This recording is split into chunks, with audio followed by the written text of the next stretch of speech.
안녕하세요. 하나님의 행복을 보따리로 쌓아드리는 행복보따리TV입니다. 우리가 살아가면서 누굴 만났을 때 상대방이 갑자기 저 어디 사세요? 이렇게 물어보는 경우가 종종 있지요. 이때 질문자의 의도가 무엇인지 몰라서 잠시 당황할 때가 있을 겁니다. 저 사람이 그걸 뭐 때문에 묻지? 이때 대부분은 예, 저는 어디에 삽니다. 그러세요. 저는 어디에 삽니다. 이렇게 사는 곳을 통하여 서로 간의 소개가 대체될 때가 있지요. 그런데 세상이 너무 많이 변하여 요즘은 사람들의 마음속에 자리 잡은 생각이 어느 지역에 어느 아파트에 산다고 하면 이 사람 괜찮은 것 같아. 또 어느 지역에 산다고 하면은 이 사람은 조금 곤란한 것 같아. 이렇게 선입견을 가지고 사는 곳에 따라서 사람을 판단하는 그런 현실이 아닌가라는 생각이 참 안타깝습니다. 그래서 좋은 지역에 사는 사람은, 특히 좋은 아파트, 비싼 아파트에 사는 사람은 자신 있게 나는 어느 지역, 어느 아파트에 산다고 당당하게 말을 하지만, 또 변두리나 조금 낙후된 곳에 사시는 분은 자랑스럽게 나는 어디 산다고 당당하게 이야기하기를 꺼리는 경우가 많지요. 지금 세상이 너무 많이 변했다는 것이 지금으로부터 한 15년 전에 제가 이런 이야기를 듣고 참 마음이 좋지 않았을 때가 있었는데요. 어떤 이야기냐 하면은 부산의 어떤 지역의 아파트 단지에 작게는 14평부터 크게는 80평 아파트가 공존합니다. 그런데 그곳에 사는 엄마들이 45평을 기준으로 해서 몇 동 아이들하고는 놀지 말아라. 자기 아이들에게 이렇게 이야기를 하고 있다고 합니다. 참 세상이 말세구나. 이런 생각이 들었을 때가 있었는데요. 근데 지금은 어떻습니까? 이른바 황제 아파트를 비롯해서 지역으로 가르고 또 아파트로 가르고 평수로 가르고 심지어 청소로도 가르는 듯한 세상이 되었지 않습니까? 그러니 사람들이 집 한 채라도 똘똘한 데 사서 폼나게 살고자 하기 때문에 비싼 아파트는 한없이 더 비싸지고 싼 아파트는 그 누구도 거들떠보지도 않는 현실이고 보면 참 서글퍼지기도 합니다. 그런데 오늘 사도 요한이 전하는 요한일서 1장 5절부터 7절 말씀을 보면은 이 땅을 사는 하나님의 사람들이 어디에서 사는지 분명히 말씀해주고 있습니다. 우리는 잘 사는 지역에 사는 것도 아니며 그렇다고 못 사는 지역에 사는 것도 아닙니다. 비록 우리가 몸은 이 땅에서 살지만 우리는 하나님이 말씀해 주시는 곳에서 살아간다고 저는 믿습니다. 그럼 여러분은 어디서 사세요? 첫째, 우리는 빛 가운데 산다고 말씀합니다. 5절에 하나님은 빛이시라고 말씀하지요. 7절에 하나님이 빛 가운데 계신 것 같이 우리도 하나님의 그 빛 가운데서 산다는 것입니다. 그래서 성도의 삶은 이 동네도 아니고 저 동네도 아니고 이 아파트도 아니고 저 아파트도 아닙니다. 성도가 살아가고 있는 곳은 사실상 하나님의 보좌 앞이며 그 하나님의 보좌에서 비추이는 영광스러운 그 빛 가운데서 사는 것입니다. 하나님 앞에는 등불과 햇불이 쓸데없지요. 왜냐하면 주 하나님이 빛이시기에 그 밝은 빛을 우리에게 비춰주시기 때문입니다.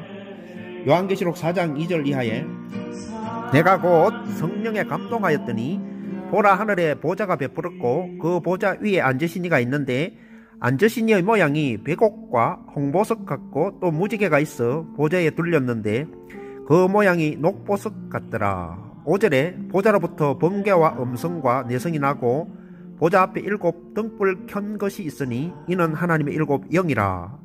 여러분, 우리는 여기서 하나님의 보좌를 생각해 봅니다. 하나님의 보좌는 온갖 영광스러운 빛으로 가득합니다. 그 보좌에서 영광의 빛이 뿜어져 나옵니다. 우리는 오늘도 이 하나님의 보좌 앞에서 삽니다. 우리가 사는 곳이 비록 이 땅에서 살긴 합니다만 우리는 저 높은 곳을 바라보면서 삽니다. 저 높은 곳을 향하여 날마다 나아갑니다. 내 뜻과 정성 모두어 날마다 기도합니다. 내 주여 내 발붙드서 그곳에 서게 하소서. 그것은 빛과 사랑이 언제나 넘치옵니다. 괴로움과 죄가 있는 곳 나 비록 여기 살아도 빛나고 높은 저곳을 날마다 바라봅니다. 내 주여 내 발붙드서 그곳에 서게 하소서. 그것은 빛과 사랑이 언제나 넘치옵니다.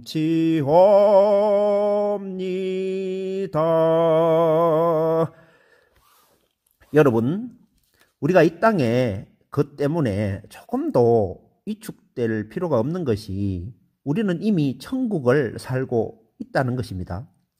우리는 빛 대신 하나님 보좌 앞에서 살고 있다는 것입니다. 내 아버지가 천지를 만드신 창조주이신데 우리가 이 땅에서 좋은 집에 살지 못해도 잠깐 후면 사람의 손으로 짓지 아니한 주님이 지으신 천국집이 우리를 위하여 지어지고 있다는 사실입니다. 그러니 우리는 우리가 돌아갈 천국집을 기다리는 것입니다. 두 번째로 우리가 사는 곳은 아들의 피가 있는 곳이라고 말씀합니다. 7절에 저가 빛 가운데 계신 것 같이 우리도 빛 가운데 살면 우리가 서로 사귐이 있고 그 아들 예수의 피가 우리를 모든 죄에서 깨끗하게 하실 것이요. 하나님의 빛 가운데 사는 사람들의 특징은 너무너무 깨끗하다는 것입니다. 여러분, 우리가 사는 집이 아무리 커도 청소가 되지 않으면 그 넓은 집이 오히려 천덕꾸러기가 되는 것입니다. 우리 인생이 아무리 화려하고 없는 것 없이 부자로 살아도 죄로 얼룩져 있다면 온갖 귀신들의 노략질을 당하는 것을 피할 수는 없습니다.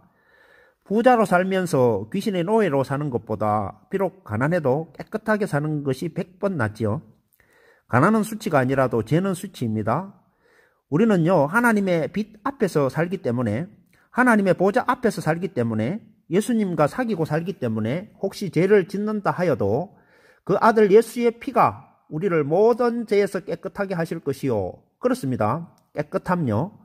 우리는 몸과 마음과 영혼이 깨끗하여 하나님을 볼 수 있습니다. 결론을 맺겠습니다. 여러분이 사는 곳은 어디입니까? 우리가 사는 곳이 어느 동네 어느 아파트가 아니라 비록 우리의 몸이 그곳에 살고는 있지만 우리는 그에 우선하여 하나님의 보좌 앞에서 하나님의 빛을 받고 삽니다. 예수님과 사귀며 살아 모든 죄에서 깨끗함을 받고 살아가는 복을 누리시는 여러분 되시길 바랍니다. 이것이 감사의 이유입니다.